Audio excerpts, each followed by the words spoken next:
Prosseguindo no curso Professor Padrão, essa é a nossa quinta aula, e ela tem como tema Teoria da Aprendizagem das Práticas Pedagógicas Vivas. Práticas Pedagógicas Vivas, de Freinet, aplicada à teologia. Bom, eu separei um texto de Freinet para poder nós já entendermos um pouquinho do que significa a proposta pedagógica de Freinet. E esse pensamento aí no nosso material didático diz: ninguém gosta de fazer determinado trabalho por coerção. Toda atitude coercitiva é paralisante. Ou seja, coerção quando a pessoa é pressionada, cobrada excessivamente para desenvolver um determinado projeto.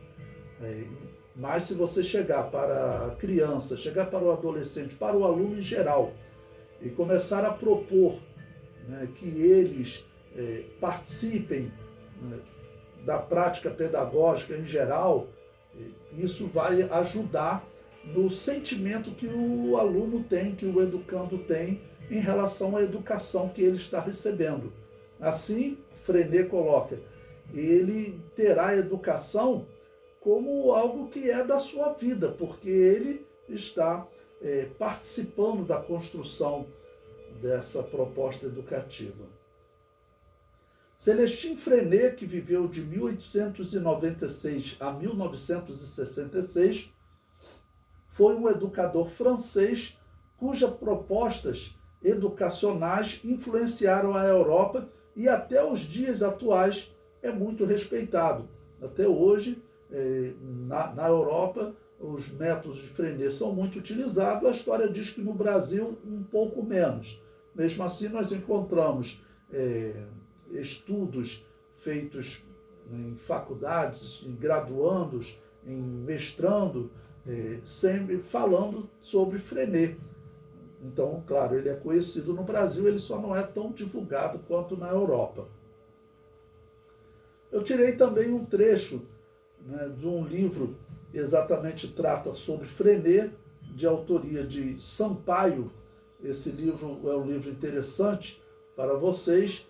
O título é Freinet, Evolução Histórica e Atualidade. Esse livro vocês podem comprá-lo nas livrarias, ele está à venda, ok?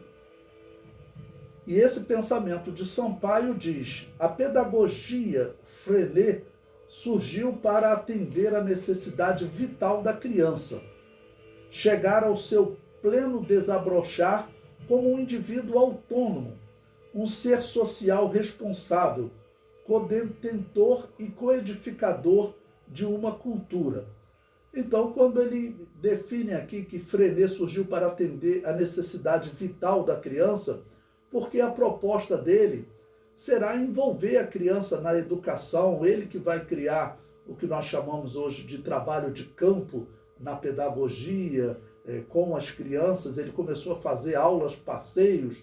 Hoje é comum, as pessoas fazem aula, passeio a um museu. Ele começou a tirar as crianças da sala de aula e levá-las também para um ambiente onde ele pudesse estudar, num jardim, estudar botânica, e qualquer que fosse o tema da aula para as crianças, ele começou então a fazer esse trabalho de aulas externas, vamos chamar assim.